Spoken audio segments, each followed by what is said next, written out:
Oi, gente! Tudo bom, galera? Vamos lá, força na peruca, que a gente vai agora para mais um bloco de concordância verbal.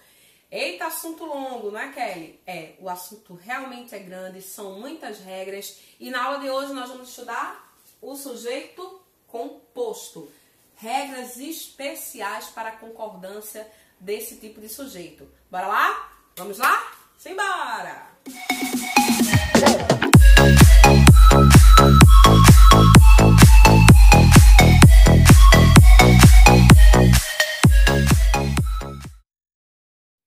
Muito bem! Vamos começar os casos de sujeito composto. Gente, olha só. Ana e sua mãe foram à feira. Primeiro, recorda aí comigo que o sujeito composto é aquele sujeito que tem mais de um núcleo, no mínimo 2, certo? Então, quando eu questiono quem foi à feira, eu encontro como resposta aqui Ana e sua mãe. Esse seria o meu sujeito. E há como núcleo Ana, tá certo? E mãe. Então, eu tenho um sujeito composto. Agora, como é que seria a nossa primeira regrinha? Olha só, a nossa primeira regra diz o seguinte: olhe a posição do sujeito, tá certo? Veja aí o nosso primeiro slide.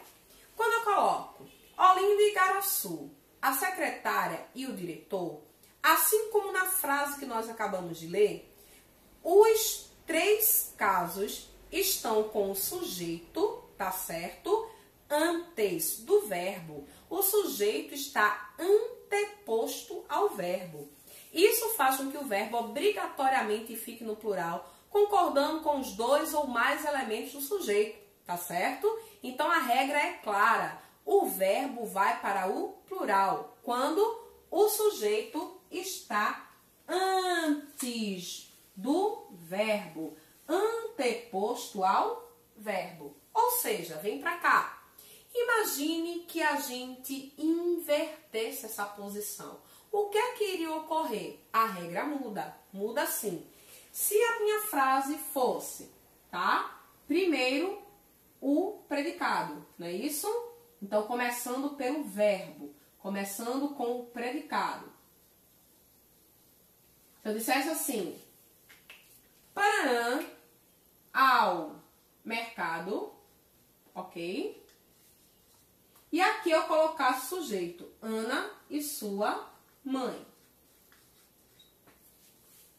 Vejam bem, nesta construção invertida, a minha regra diz o seguinte: eu posso concordar somente com o núcleo mais próximo do verbo, que seria Ana, ou eu poderia concordar com os dois. O meu verbo passaria a ter duas flexões adequadas. Se eu concordasse com Ana, eu diria foi ao mercado Ana e sua mãe. Ou se eu optasse pelos dois núcleos, ficaria a regra foram ao mercado Ana e sua mãe. Você escolhe, você decide. Olha aqui outro exemplo no nosso slide. Veja, quando eu digo chegou ou chegaram a carta e o bilhete, o sujeito poderia estar concordando com o nome carta, que é o mais próximo, ou estaria concordando com carta e bilhete. Perceberam? Então, isso aí é o que faz a mudança na regra. Em relação à posição, gente, só em mudar a posição, vejam que a regra já mudou. Com o sujeito simples, não tem isso. Independente da posição, se ele vai estar antes ou depois, a gente não iria fazer a mudança. A gente faz com o sujeito composto, ok? Vem pra cá. Isso é o quê? É um caso de regra geral. Geral. Agora, começaremos as peculiaridades. O sujeito composto tem bem menos casos que o sujeito simples. Na aula anterior, vocês estudaram sujeito simples, né? Estamos fazendo uma sequência. E agora, vocês trabalham o sujeito composto. O sujeito composto de casos especiais, nossa, muito menor. Vejam, por exemplo, o primeiro caso. Ó, com relação à as pessoas gramaticais que constituem o meu sujeito. Se elas forem pessoas diferentes, preste atenção. Você deve ter notado que nos exemplos anteriores, preste atenção, olha para mim. Eu tinha carta e bilhete. Ele e ela. Terceira pessoa, os dois. Ana e sua mãe. Lembram aqui? Ana e sua mãe. Ana, ela. Sua mãe, ela. Ambas terceiras pessoas. Não é isso? Então, quando você tem pessoas diferentes, primeira pessoa, segunda pessoa, primeira pessoa, perdão, com a terceira, se misturar, como é que fica a concordância? Isso é que é o primeiro caso aí especial. Gente, a primeira coisa que eu vou dizer a vocês é o seguinte. Se entre os núcleos aparecer o eu e mais alguém, tá certo? Imagine, eu e minha mãe, né? Eu e meu marido, eu e meu filho, certo? Eu e eles, e meus amigos, certo? Não importa quem virá aqui. Se um dos núcleos for o eu, o que é que você fará? O verbo vai assumir a forma plural, certo? Sempre plural, tá bom? Sendo aquela regrinha efetivada da posição, o verbo depois do sujeito, ok? E você usa a primeira pessoa do plural. Ou seja, o teu verbo vai flexionar como nós. Nós. Tá bom? Então, se o eu estiver entre os núcleos do sujeito, o seu verbo vai ficar conjugado como nós. Veja aí o exemplo. Eu e ele nos tornaremos amigos. Veja que eu tenho a primeira pessoa e a terceira pessoa. O meu verbo obrigatoriamente vai tender para a primeira. Vai ficar na primeira pessoa do plural. Isso é uma regra fixa, tá bom? Agora, vem pra cá. Imagine que entre os núcleos eu não tenha mais o eu.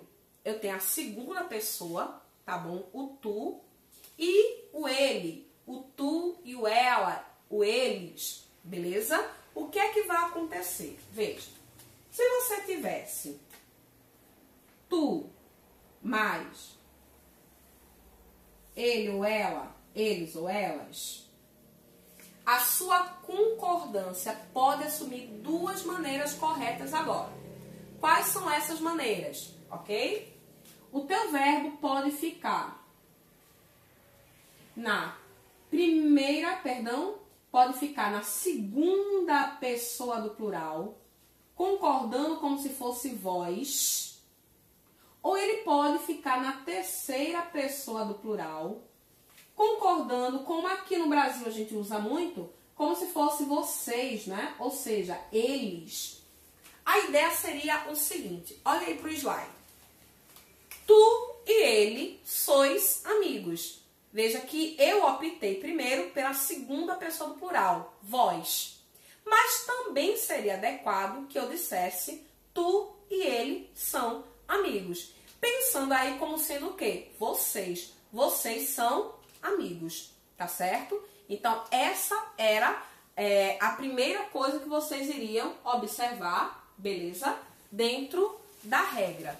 A questão da posição e a questão também dos núcleos, ok? Diferentes. Meus amores, agora nós vamos para um outro estágio das nossas regras. Vem comigo. Nesta segunda regrinha, o que é que eu vou prestar atenção? Eu já olhei, como eu disse antes, o quê? Eu olhei a posição e olhei as pessoas. Agora você vai olhar o elemento conectivo, tá certo? Você vai olhar o elemento que une os núcleos do sujeito composto. Você deve ter percebido que normalmente o conectivo mais usado é o i, tá? Então, tranquilíssimo. Pensando que o conectivo é o i, você vai seguir o que a gente já estava fazendo, tá? Você vai levar para a regra geral, vai ver a posição, né? Se tiver na posição não invertida, né? Oração na ordem direta, você bota o verbo sempre no plural. Muito tranquilo, tá? Então, toda vez que você tiver o i ou algum conectivo que lembre o i, olha aí no nosso slide. Quando a gente diz assim, ó, não só, mas também, tanto como, são também conectivos que dão ideia de adição. Então, se eu disser, o pai e o filho sairão cedo, né? Eu tô somando. Eu estou dando ideia de adição, está na ordem direta. O meu sujeito composto está ligado pelo i, ele vai para o plural, o verbo, né? Não só o patrão, mas também o empregado decidiram por um acordo sobre a indenização. Veja que eu tenho um conectivo que dá ideia de adição e eu estou levando em consideração a ordem direta da oração. Então, neste caso, volta para cá. Se você tiver o i, tá? Ou outro conectivo que denota adição, e a sua frase está na ordem direta, como fica o meu verbo? No plural. O verbo assume sempre o plural, tá bom? Kelly, e as pessoas? Amor, aí as pessoas você vai lembrar a regrinha anterior, não é? Se tem o eu no meio, vai para o plural, só que sendo o quê? Nós. Se não tiver o eu no meio, tiver o tu, por exemplo, for pessoa diferente, mas com tu, aí você faz como? Você ou vai para o vós, que também é plural, ou vai para o eles, né? Para o vocês, que também é plural. Mas vai para o plural, porque é adição, tá bom? Agora, outro conectivo. Olha aqui comigo no slide. Se você pegasse, por exemplo, os núcleos ligados, né? Pelo conectivo ou, você tem que levar em consideração a ideia, o sentido agora, se é de exclusão ou não, certo? Se você está excluindo ou se você está adicionando, tá certo? Para saber se você vai botar no singular o verbo ou no plural. Pedro ou Antônio ganhará o prêmio. Como o contexto me mostra que eu só posso ter um ganhador, então vai haver ideia de quê? Exclusão, tá certo? Mas, no segundo exemplo, a poluição sonora ou a poluição do ar são nocivas ao homem. Veja que as duas são. Eu não estou excluindo, eu estou tendo uma ideia de somar. Não sei se você lembra quando estudou os conectivos, né? As conjunções, que o ou, ele pode ter esse valor de incluir, ok? Conectivo de inclusão, uma alternância que não exclui, ou uma alternância que exclui. E aí a concordância vai se adaptar, tá bom? Ó, o outro caso é o do nem. Estão vendo aí? Neste caso, também você vai ter que ver o sentido. Se houver ideia de exclusão, o que é que acontece? O verbo fica no singular. E a ação, né? Se não tiver dando ideia de exclusão, aí o verbo fica no plural, tá bom? Então, você tem que ver novamente se o fato expresso vai indicar alternância e só um dos núcleos vai ter aquele valor atribuído a ele, ou se não tem ideia de exclusão e se ambos os núcleos vão poder ter essa referência. Veja os exemplos. Nem eu, nem você sabemos dirigir. Eu estou querendo dizer que ambos não sabem. Nem sol, nem chuva me impedirão de viajar. Nenhum dos dois irão impedir, ok? Então, veja que eu boto o verbo no plural por conta disso. Porque ambos, a ação é atribuída para os dois. Se o fato expresso agora indicar uma alternância com valor de exclusão, ok? Aí o verbo fica no singular. É muito parecido com o ou, então você não vai se confundir. Nem Rio de Janeiro, nem Recife será o destino das minhas próximas férias. Eu estou excluindo a ação, tá? Pode ser atribuída a um só dos núcleos ou a nenhum deles, não é isso? E alguns gramáticos, olha aqui para mim, ainda admitem nessa segunda construção o verbo também no plural, porque é como se a gente interpretasse que os dois não serão meu destino, tá bom? Então, com o caso do nem, ainda tem essa peculiaridade, há uma divergência entre alguns gramáticos com relação a essa questão da exclusão. Mas quando não tem ideia de exclusão, aí todos são né? Têm o mesmo discurso, todos têm a mesma ideia, todos são optativos pelo plural, ok? Então preste atenção, você vai ter que se ligar nos conectivos, se vai ter o i, se vai haver o ou se vai haver o nem, tá certo? Lembrando que aqui você vai ficar de olho no sentido e vai observar se há ideia de exclusão ou não, tá certo? Para saber se bota o verbo no plural ou se bota o verbo no singular. Tranquilo? Agora, meus amores, eu trago mais algumas observações para vocês. Vamos pensar também no sentido e na construção das palavras. Voltemos para o conectivo i, tá certo? Vamos deixar de lado um pouquinho o ou e o nem. E vamos pensar no seguinte contexto. Olha aqui comigo. Se você tivesse, por exemplo, núcleos do sujeito formados por palavras sinônimas. Se as palavras são sinônimas, então eu boto o meu verbo no plural. Não é isso, Kelly? Olha só, a regra diz o seguinte. Na verdade, você pode escolher se bota o verbo no plural ou se bota o verbo no singular. Não tem que ser somente o plural, como algumas pessoas pensam, ok? Então, é como se eu pudesse pensar na ideia geral ou pudesse pensar em uma parte dela.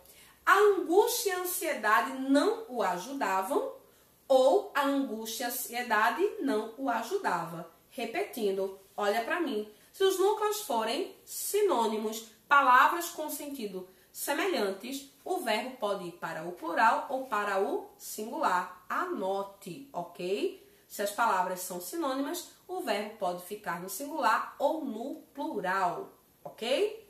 Agora, próxima regra. Quando há uma gradação, gente, que eu formo um sentido crescente ou decrescente, o que é que pode acontecer? A mesma coisa. O verbo pode assumir a forma plural ou a forma singular. Uma palavra, um gesto, um olhar, bastavam ou bastava, ok? Então perceba, se houver uma gradação, você também vai fazer essa colocação aí, do verbo no plural ou do verbo no singular. Letra C. Imagine que você tem um sujeito composto, letra E, né? Sujeito composto, e a gente pega e tem um pronome resumitivo, que a gente chama, na verdade, esse caso de aposto. É um tipo de aposto que a gente ainda vai estudar, tá bom? O pronome indefinido resumindo os núcleos do sujeito. Imagine, lápis, caneta, borracha, nada. Foi barato na compra. Então, eu concordei com o pronome resumitivo e não com os outros núcleos, tá certo? A regra manda a gente fazer isso. Olha o exemplo aí. Os pedidos, as súplicas, o desespero, nada o comoveu. Eu não concordei com os núcleos que vieram antes do pronome resumitivo. Eu concordo com ele.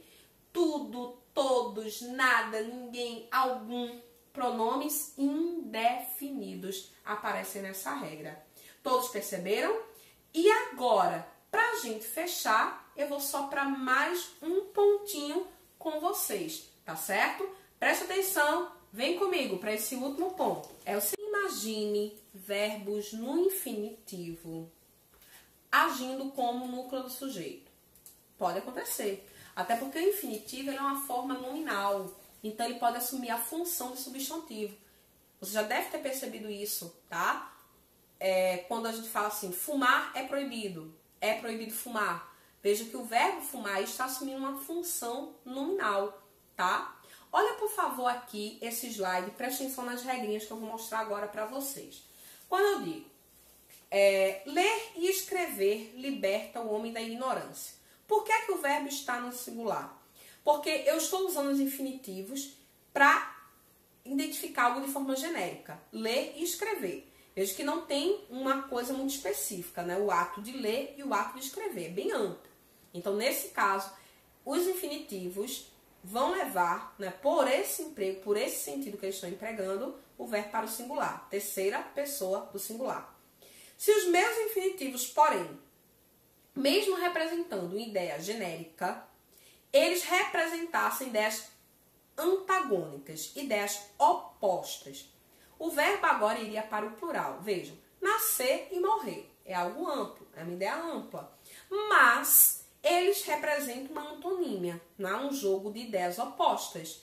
O verbo tem que ficar no plural. A regra manda que eu coloque o verbo na terceira pessoa do plural. Nascer e morrer fazem parte da existência humana. E a letra C traz pra gente os verbos no infinitivo, só que substantivados. Quando eu coloco, gente, presta atenção, um artigo na frente de qualquer palavra da língua portuguesa, aquela palavra fica substantivada.